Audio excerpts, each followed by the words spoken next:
我这有5块老银元啊，这准备500块钱给我买走。哦，他说里边都有块字呢。啊，我这感觉有点亏。500想买走你5块银元，你肯定亏啊！这5块，这里面这都是一眼开门啊，没看到里边有假了呀？恁这是不是看你不懂，想捡你的漏哎？我感觉他想捡我的漏，他这里边只有一块是真的。我这晃几十年了，咋能块是假的呢？那过去确实有老假，因为银元在过去啊，它是这个通用货币，尤其是军阀混战的年代，那不一定谁站到那个造币厂之后，对吧？都会做一批那种假币，有些是用银子做的，那都称为丝铸。用白铜做的呀，那就是老假。而你这几块，这都是一眼开门的老货。我10几年卖过一块啊，当时你也给我100，我现在都涨价了，是吧？啊，对，现在得卖200块钱一块。17年那时候啊，银元确实便宜，当时也就80块钱一个吧。现在涨价可不是你想的200了。就单说这里边最便宜的这个小头吧，从存世量上来说，和这个袁大头旗鼓相当，但是在我们行内啊，一直价钱没涨上去，属于潜力股，算是银元里边最便宜的币种。现在这一块没搬来也得6、700了。就这一块光卖6、700吗？对，我这不相信，人家不说一个银子很便宜吗？好像一颗才几块钱嘛。对，银子一颗现在也就7块多，银元的含银量是9银1铜，银子还不纯。你要是提纯细算的话啊，一块银元还不到24克的铢银，你卖破烂的话，一块银元它就不到200块钱。这不到200块钱，你真大方还给我6、700吗？我知道恁做生意也不容易，但从中挣钱呢。咋从中挣钱？至于挣钱啊，是多多少少要有的，无非也就是多少的问题。因为银元在过去它固定就发行了那么多，存世量肯定是越来越少，绝对是不能按银价来估算的。每块银元啊，根据它的币种、品相的状态来报价来。反正我对这些东西也不懂，只能多卖点就行了。我家里都剩这5块银元了，你看能给多吧？那可以肯定一点的是啊，绝对比恁侄儿给的公道。这个亲是亲，钱财啊一定要分清。不能说看你啥都不懂，给你乱报价，这样做生意啊就显得没良心了。刚才你这个小头的市场价是6、700，这5块里边是最便宜的，最贵的就是你这个8年。因为袁大头4个年份里边，8年是最稀少的。正所谓物以稀为贵，就是这个道理。你这个8年状态各方面还可以，最起码壁面无伤无戳，字口啊、夹合啊都是全身打。而另外3块这种袁大头，这种虽然说都是普通年份的，壁面你看它的包浆都是老材，属于我们老百姓家里边的酱菜。一般这种品相的大头啊，生活中也极其少见。5块里边最起码没有带戳记的。5块银元我给你放在一起估吧，现在一下子能给到你7000块钱，完全没啥问题。一下你管给7000，对，可比俺这给的强的太多了。那确实强太多了。说这不好听话，给家种几亩地，一年得弄多少钱嘞？那确实，像你们年纪大了，挣钱也不容易。恁这之所以5块银元给你报500，很有可能他也不懂这个市场价。你看，咱普通人想着都是花几百块钱，不伤啥大脾气，买几块银元玩玩。殊不知啊，这些银元早已经脱离了我们普通人。要早知道这银元这么贵我年轻人我知道多买点来。当时100块钱一个，俺村里也是卖好些。你说这话就显得不成熟了。早知道会这么贵，关键是我们个人你得有那么多钱买。就打个比方，现在这大头1000块钱一个，你买个几百个、几千个，等若干年之后涨了，一下子能赚个盆满钵满。这叫拿时间去换空间，关键是你得资金量大才能赚到钱。就说算了啊。我一个普通人我干不了啥大事就这算了给你算算吧，好吧？好，你看看我这，没想到我花2000块钱种地，有一次，这好运来挡不住，在山上转了一圈，基本上发现这个黄金疙瘩。这个黄金疙瘩是你在山上捡的，这看上去这有点颜色，有点像黄金，但是重量拖着这有点轻啊。我也想让它重点儿，关键是捡来的黄金有总比没有强。确实是这么个道理。这个金疙瘩看上去倒是凸凹不平的，这外面也不知道这一层白白的这是啥。如果真是黄金的话，你这确实捡个大漏。大爷，你来错地方了，你这应该去金店，你问问他们是不是回收啊？他们不是货，我这个是正儿八经的天然金块。而且还几百年前的东西，收入罕见的老古董。你这又是天然金块，又是什么老古董？你这捡来了，真假还没有确定，怎么就轻易给他下定论了呢？我确实不懂，但是网上专家他们懂。我给他们拍了个照片，他们就已经给我鉴定好了。最少能值50万。能值50万的金疙瘩，竟然被你旅游一次上山转一圈给轻易捡回来了。这是谁听到这个结果心里边都会乐开了花。关键是你说了有鼻子有眼儿，这个价格难道你都没质疑吗？这是收入天上掉馅饼的大好事儿，我质疑什么？金块是我在山上石头堆里扒出来的，50万是北京的专家报的价。确实这个金疙瘩是你捡了不假，但是在真假未定的情况下，比如说啊，你这个金疙瘩是不是真正的黄金，又是不是过去的古董，这都是一个未知数啊！你仅凭几张照片，这咋能看出来呢？人家经验丰富，拍几张照片什么都有了。我是怕他给50万给少了，才来找你的。说实话，谁遇到这几十万的好事砸头上，这个心情都是很激动的，怕给少了。这说明啊，你还清醒一点。大爷，你是做啥工作的呀？我是给人家当保安，一个人2000块钱，这50万顶我20年的工资了。但是我还想多卖点，说不定值60万、70万呢。想多卖点是人之常情。像你说了，一下子顶你20年的工资了，所以我要劝你谨慎一点。先来说你这个金疙瘩啊，第一是黄金的可能性不大，重量在这放着了，就这么大一个金疙瘩。不说有1斤嘛，黄金最少在1斤半以上，8、900克是有了，但是我拖着它的重量很轻，这说明它这个密度不够。第二，颜色虽然说发黄，但是它不是黄金的那种黄，你看这整体有点发乌。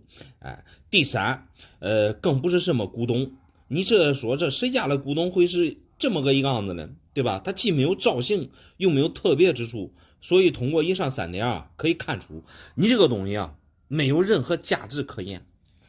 你是没价值，那别人为什么要给我50万？所以让我拿着东西立马就给钱。他只是说说而已，他不这样说，你会拿着东西去北京那么远的地方，你会去找他吗？人家就答应我了到地方立马就给我钱。人家开公司的，说话算话的。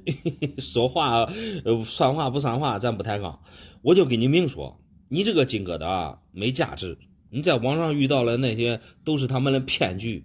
等你拿着东西啊，你到了北京之后，到了他们公司，让你掏钱先鉴定，然后让你再掏钱去拍卖，总而言之就是让你掏各种钱。你想想，本来这都是不值啥钱的东西，他让你掏个几百几千的，这不是赚你的钱了吗？这不是忽悠你的钱了吗？是不是大爷？如果真给我50万，我给他这钱也不算吃亏。你这是眼红人家。好吧，我眼红人家，我嫉妒他们。那你去花点钱，你去试试运气吧。祝你成功，祝你成功。好。这一次发财的机会啊，我是绝对不会再错过了。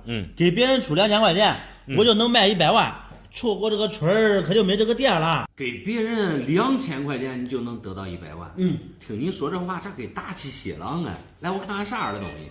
这是俺家祖传的银元啊！我爷爷啊，去年托朋友去国外装的盒子。我通过网络认识一位古玩专家。他准备出100万给我买走。你这是一块大秦玄山的前半龙，入皮壳，但是没给分儿，出100万买走，这不现实啊！我们已经认识大半年了，价格都谈好了。现在就差我没去拿钱了。哎呀，我说给你200万，他就值200万吗？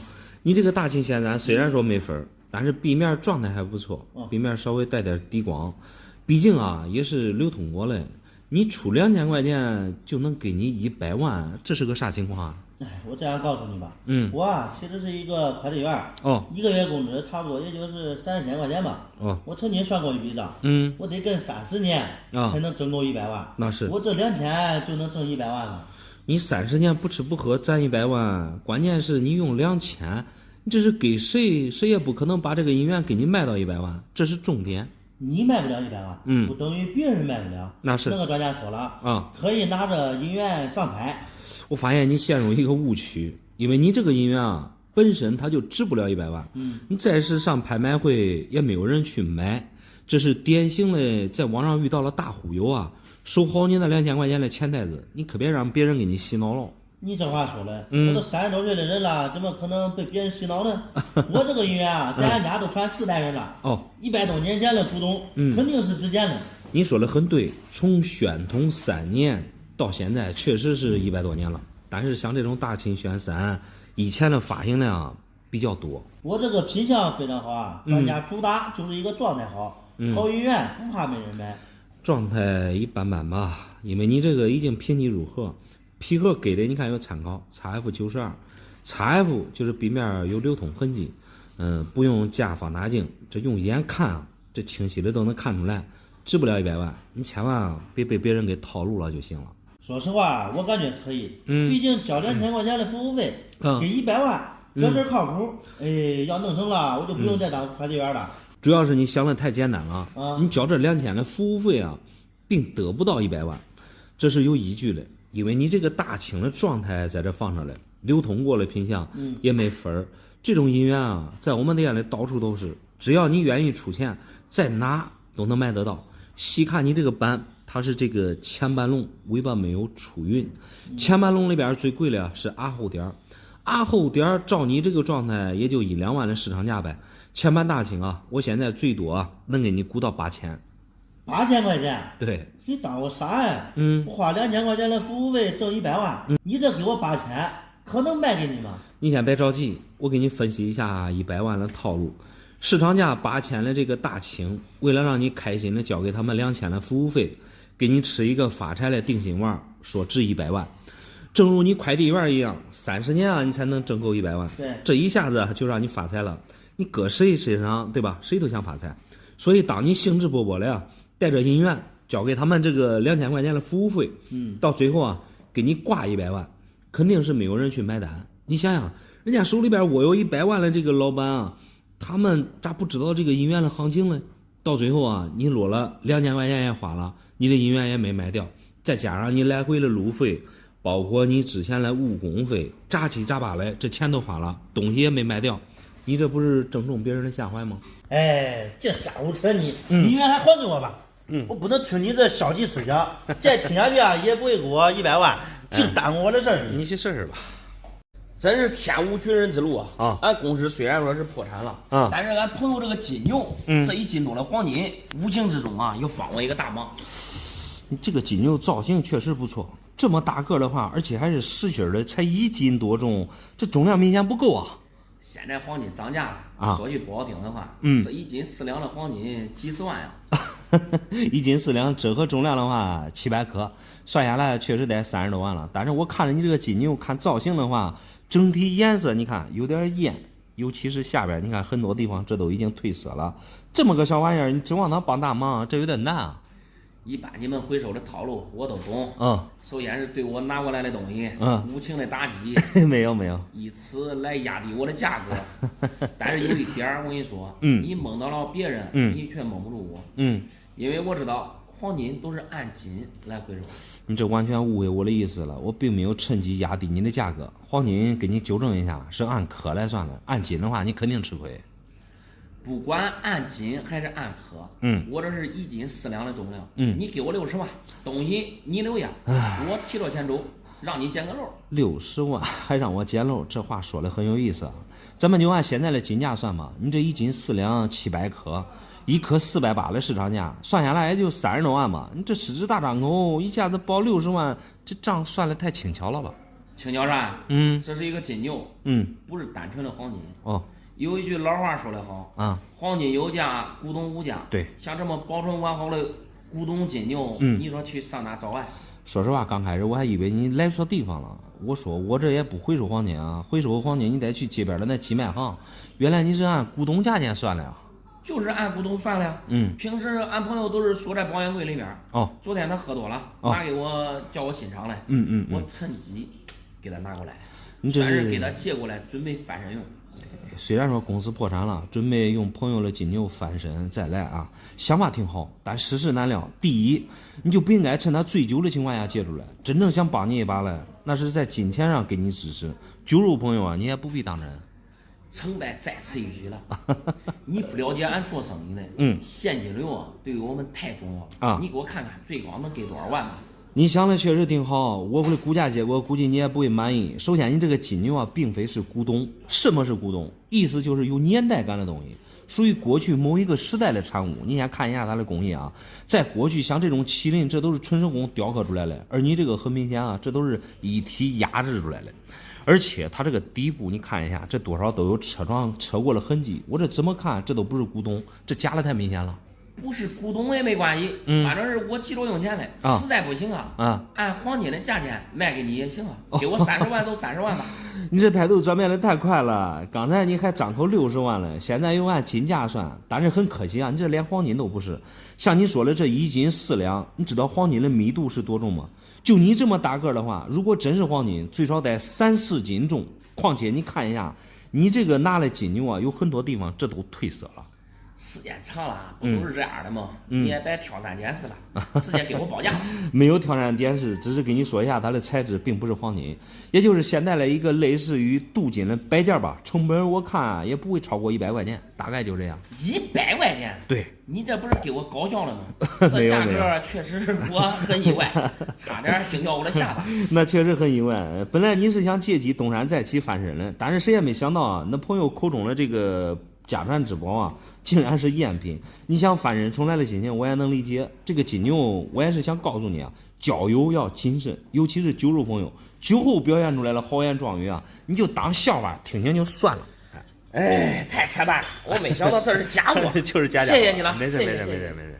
我朋友结婚，我送给他一块银元，他竟然无情的给我扔出来了。你帮忙看看，他到底是不是假的？朋友结婚啊，这是大喜事一场。他即使是假的，也不能给你扔出来啊！来，我看看啥样的音乐。这事儿说起来也怪我了啊！人家结婚大喜一场的日子，别人都是给红包，我老公啊，非得让我送个什么银元。结婚送银元，寓意好啊，象征他们的婚姻圆圆满满。我看你这个银元真假没问题啊。你看仔细一点吧。我朋友一看，说这都不是银类，直接给我扔了。你这个朋友啊，很明显不识货。像这种平级入盒的银元，拿到手第一时间应该去对比官网。你这个33年的北洋龙很明显没问题，搁这合着看，这都是一眼开门的状态。恁老公也是的，朋友结婚直接拿红包不就行了吗？我刚开始也是要给他拿红包，钱都给他取出来了，在红包里装着嘞。出门正好碰见俺老公，正好他急需用现金，用这块龙洋给我换成了，说送这个寓意更好。恁老公说的没错，结婚送银元确实寓意比较好。再说了，这个银元这比2000块钱的红包这强太多了。我就给我朋友准备1000块钱，因为去年我结婚，他就给我1000。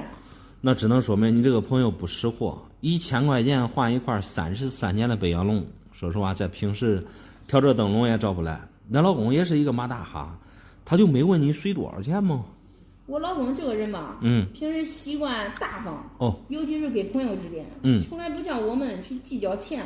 他当时说，就剩这块北洋龙，以后可以给他孩子当传家宝，一举两得吧。那你老公确实比较实在。一般我们普通人啊，礼尚往来都是对等的，人家给你随1000，你给别人多的话，别人有时候啊还不适应呢。早知道弄成这样，我就另外去取钱了。我老公怎么会给我一个假银元呢？说实话，你这个33年北洋不假，是恁朋友对银元不懂，拿到手啊就没有对比这个官网图，就直接给你扔出来了。你想想，恁老公咋可能会给你一块假银元，让你在朋友面前出糗嘞？真不假吗？不假。那这样的话，就是我朋友看刺眼了。对，这事弄得我很没面子。看这个银元值多少？确实，那朋友看吃眼了。这个开心的事儿弄成这个样子，挺唏嘘的。因为你这个北洋龙啊，首先它并不是普通的年份。你像我们常见的北洋龙，大多数都是34年的，它这个33年发行量并不多。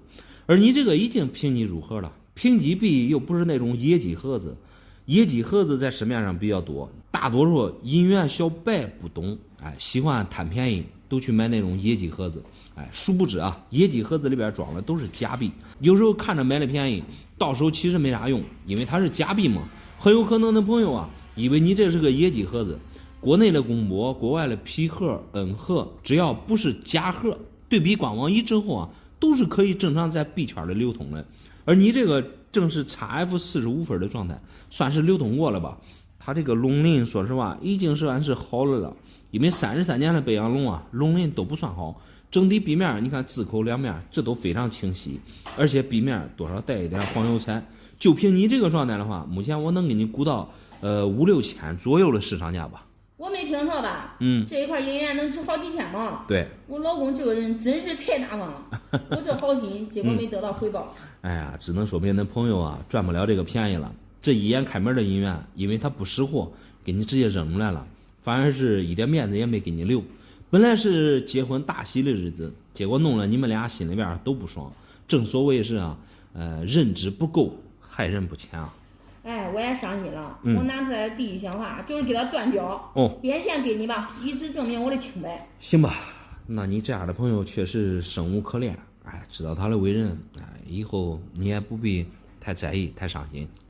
我这真是没想到啊，相亲见个面，竟然遇到一个小土豪上来就送我一块价值不菲的银元啊！你这是一块34年的北洋短尾，状态确实是不错，我看也没什么价值不菲啊。你别认我啥都不懂，已经有人给我出价80万收购了，属于未入流的品相。不是未入流的品相，你这个短尾的状态啊，确实是属于那种未流通的状态。未流通的品相就相当于是和新的一样。我看你这对银元啥都不懂，不然啊也不会报出80万的天价。这个价钱并不是我乱要的，我花800块钱在网上找了一个上海的专家估的，价钱给我定的，他就是80万。你这很有可能遇到了骗局。银元鉴定真假啊，只能是评级入盒，评级费国内的盒子100，PCGS 才300，你这花800鉴定的结果，这有点扯。哎，你也不用给我当教师爷了，我花800，人家鉴定的是白纸黑字，盖的有公章，就差我没拿着银元去饭钱了。你也不用太生气，那个鉴定结果白纸黑字加公章，那都是忽悠你这种不懂的小白。在我们行内啊，他们的鉴定结果没有人认可，然后啊，他能把一块普通的龙样给你报价到80万的天价，这是对你有所图的第一步。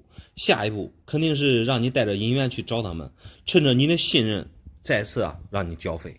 都说同行是冤家，你这分明是诋毁你的同行。没有，你说这话有几个意思啊？我是实话实说，目的是让你不要上当受骗。具体能值多少钱啊？你可以问一下这个银元送你银元的男友。这一切不都真相大白了？他送给我见面礼，我也问他值多少钱，这太不合适了，你感觉嘞？依我看还是问清楚比较妥当。毕竟啊，比你什么都不懂乱花冤枉钱强太多了。因为网上那些骗局啊，针对的就是你这种啥都不懂的小白。你说我小白，我就是小白啊。让我见识一下你的能力，你看能给我多少钱吧？这个我无论给你多少啊，我觉得你都不会认可，因为你已经花钱被别人洗脑了。我看未必，你放心的大胆的估价吧，别磨叽了，快点吧。说你这个短尾龙之前，我简单的给你说一下北洋龙。这种北洋啊，从光绪年一直发行流通，是当时清朝的主流货币。什么是主流货币呢？意思就是当时全国上下买卖东西啊都有可能用它，一直使用到咱们解放前，解放后也使用过一段时间，所以有很多啊这个家里边都有，比较常见。你这个是34年的年份，在所有发行过的北洋龙里边啊，是发行量最多的一个年份。常见的都是长尾龙，而你这个版只不过是短尾龙而已，相对长尾啊，它这个存世量较少一点。主要是你这个状态比较好，品相上来说啊，是属于未流通状态的。通过它这个龙鳞，可以看得出来，几乎是没有磨损。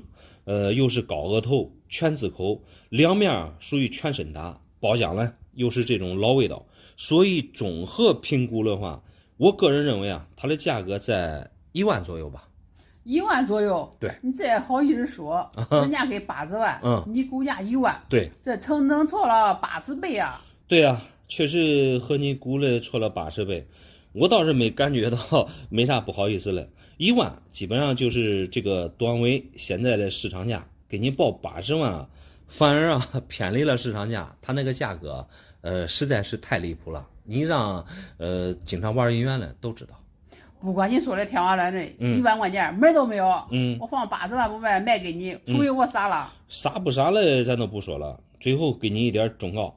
现在就是网络时代了，这个所有银元啊都有它这个市场价，偏离了市场价，那都是事出反常必有妖。你给我吧，被你气都气饱了，哎，朋友3天损失了5万块钱，我是看在眼里，记在心里啊，正好我有这一株银元，你看看能不能卖了帮帮他。朋友3天损失了5万块，这看来是遇到了大困难啊！你这都卖银元来支持的了。来，我看啥样的银元？困难倒是没有遇到，因为我这个朋友出尔反尔，弄得给别人的5万定金要不回来。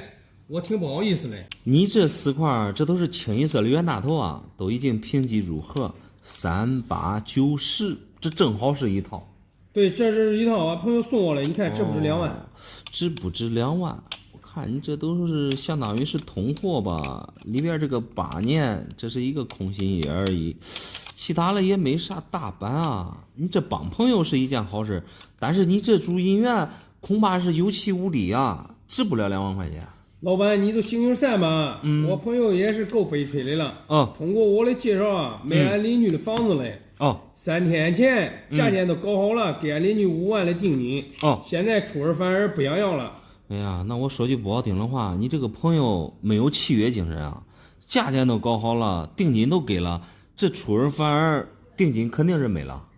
对呀，这毕竟这事是通过我认识的，人家给他定金，他赖俺家不走了。赖恁家不走，企图很清晰啊，意思就是想让你跟恁邻居要回来，并不是说让你来卖银元可怜他。再说你这几块银元也卖不了5万块钱啊，建议你啊，要么劝恁朋友按约定买房，要么就放弃那5万的定金。关键是他不想买了，态度也很坚决意思就是怕买了房子之后再跌价关键是他想交那5万块钱给要回来我感觉他还挺可怜的。说实话，他这不叫可怜，我感觉啊，他这是自作自受。你不买，为啥给人家高价了？又为啥给人家定金了？我也不想说了，反正他现在赖俺家不走了。我都是看着朋友的面子，我想卖银元补偿他一下。你这种做法压根儿解决不了问题。他那个5万的定金又没给你，别人不给他，他也要不回来。你卖银元去补偿给他。你这图嘞，这又是啥嘞？我这不是怕俺朋友心里难受吗？毕竟是通过我认识了俺邻居。你看这一套值多少吧？那确实你是一个实在人，只能说你交友不慎。但是你这个冤大头啊，都比较普通。虽然说都已经评级入盒了，但是他们的价值啊，都不是最高分。里边最值钱的呀，就当属这一块8年啊，因为冤大头总共就发行了4个年份，3、8、9、10，8年是4个年份里边存世量最少的。我刚才也说了，你这个只是一个空心叶而已，因为8年的版比较多，空心叶啊就是8年了它一个简单的一个标配。看你这个状态，笔面确实挺温润，属于全身打吧。XF 45分就是通货的品相，目前这一块差不多能给到你3500-3600的样子。老板，你没搞错吧？最贵的一个才给3000多吗？对。我刚开始还想着能卖2万嘞，打个对折给1万多了。1万我觉得也有点难，因为你得剩下的这3块也没什么这稀少的板。3年这是一块原汁原味的状态。9年中发状态不错，笔面属于原味，几乎没有流通的这个痕迹，而且笔面还带光。10年是一块提点年，和3年9年一样，提点年啊也是属于太常见的这个板。所以你这3块综合给你估价的话，3700-3800的样子。你这估价估嘞，这一套冤大头才给7000多块钱吗？对，7000多就7000多吧，大不了我拿我的私房钱安慰他一下。哎呀，你这确实是一个实在人啊，能这么无怨无悔的帮朋友，可见你这个人品非常好。其实我觉得你这个朋友不厚道，出尔反尔也怪不得你。你给他介绍啊，完全是出于好心，他找理由拒绝别人，定金不给他也属于正常。你这是出于好心，你可别让他闹误会了。没啥误会嘞，能帮点吧。那行吧，我给你算上。俺弟弟快结婚了，我这个当姐的得表现一下了。啊，你看这俺老公家里面祖传的白金蘑菇，能卖个几十万块钱。白金蘑菇这种造型的东西，我倒是第一次见。如果这个疙瘩是白金的话，那最低得10-20万吧。那10-20万太好了啊！俺弟弟这结婚，这等着我帮扶嘞，能卖多点最好，毕竟是古董。是不是古董我没看出来，但是我看这造型也不像蘑菇啊。另外还有它这材质，你看这上面有很多地方这都生绿锈了，古董最起码得是上百年前的东西。反正我看着这挺新嘞。这弟弟结婚，咱还需要你帮扶啊？我就这么一个弟弟，当初嫁人的时候，俺爸爸妈妈都跟我说，尽量找个条件好嘞，因为家里面穷，弟弟以后需要我帮扶。那爸妈如果真是这样说的话，任何人听了之后啊，心里都会很烦。这很明显啊，这都是重男轻女嘛。刚开始我也很烦，心里面也很有压力，但是我就这么一个弟弟，我多少也想帮他一下。如果有能力的话，当姐嘞该帮也得帮。我看你这年龄也不大，应该是才结婚没多久吧？才结婚2个月。才结婚2个月的话，手里边应该钱也不是太宽裕，不然也不会拿老公家祖传的这个白金蘑菇来变现了。是的，我和老公也是自谈嘞，他家里面条件也不是太好，但是弟弟结婚能急用钱，我又害怕爸爸妈妈失望。能看出来你确实是一个懂事的女孩，也是真心的替父母分忧，也想实打实的帮弟弟。那你感觉这个白金蘑菇这能卖多少钱？你刚才不是说10-20万吗？这10-20万够给他装修代课用了，能多卖点钱更好，省得俺爸妈为钱发愁。听出来了，你的意思是这个白金蘑菇，卖多少万，全部都给恁弟弟？是嘞，都给他。那你这样做的话，就相当于是宠弟狂魔了。这要是让恁老公知道了，这还了得？你们俩这不生气才怪嘞。结婚是大事，我都替他做一回主，没事你看看吧，给我个实价。那行吧，那我就简单的给你说一说这个白金蘑菇。首先啊，我不认为它是白金的。白金分为8金和铂金2种，颜色、光泽度和你拿过来的这个有明显的差异。白金它非常抗腐蚀，而你这个上面你看有很多这个绿锈，这足以说明啊，它的材质不是白金。另外我拖着这重量也不对，你这个大概也就1斤以内吧，因为白金的密度啊和黄金差不多，这么大体积的话，怎么着也得将近2斤了。然后我认为啊，这个并非是什么古董。你要是看它的造型的话，要造型没造型，要样子没样子，你说它是蘑菇，我说它什么都不像。另外从这个东西的外观上看，形成的时间并不长，光泽度也就是最近才做出来的。以我看材质倒像是银的，含银量的话应该能达到这个99银吧。从它这个底部看一下它这个蜂窝，这个蜂窝可以看出来大概价值的话差不多也就几千块钱吧。几千块钱？对，你这看到底准不准？哎，这几千块钱估计让我失望，俺爸爸妈妈估计更失望。那你失望也没办法，因为你拿过来的这个东西它就是不值钱的东西，它不是古董。话要说回来，你作为一个姐姐是吧，你也是才结婚，手里边有多少积蓄啊，你就尽可能的尽自己所能去帮弟弟，不能说恁弟弟结婚这个所有的开销非得都要去让你去承担。说实话这确实压力挺大的，我个人感觉吧，这个你要量力而行。那只能再想其他办法了，这几千块钱也不够干啥的呀，你再找其他人看看吧。那确实行，你再找其他人看看也可以。你反正我感觉这个东西你是指望不上了，那你再想想其他办法吧。再找其他人看看。3年前我借给俺朋友30万，他还钱的时候了，给我36万，另外又给我2块银元，你看看怎么样？借给朋友30万，借了3年，给6万的利息啊，并不算多。给你这俩银元应该也不会便宜。来，我看看啥来。刚开始我并没有打算要他利息那6万我立马就还给他了。你看这俩银元到底贵不贵？你这俩是高分的营养，状态都是微流通的品相，在营养里边啊，确实是不便宜。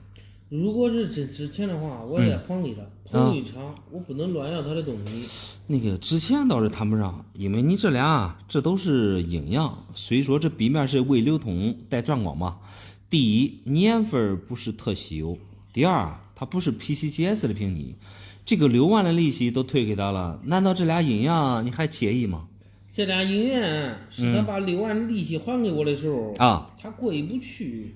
在保险柜里拿出来一盒，刚开始给我的都是那种带英文的。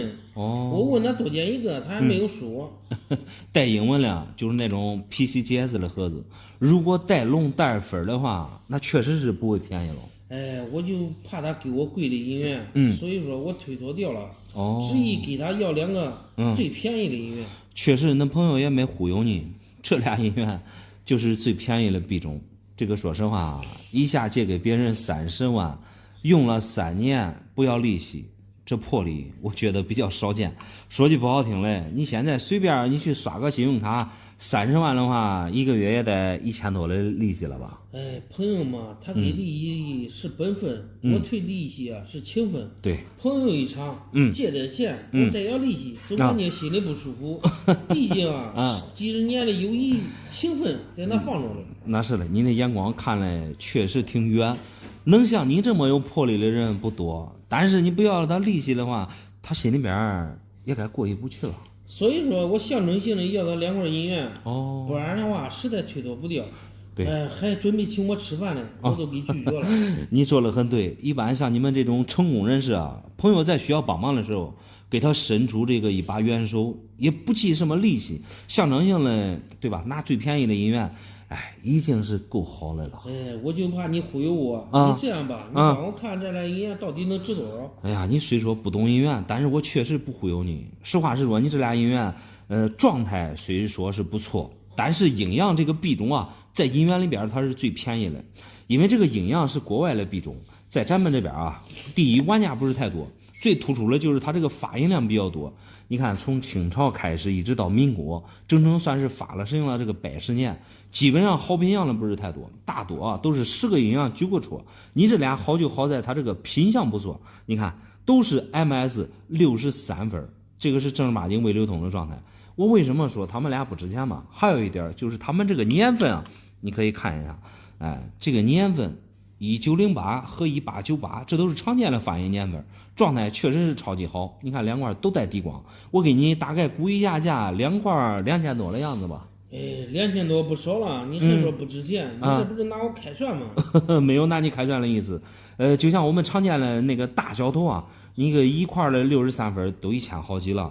要是带龙的，说实话都上万了。如果挂着那个皮盒的话，那随便一块皮盒，那市场价都得几万。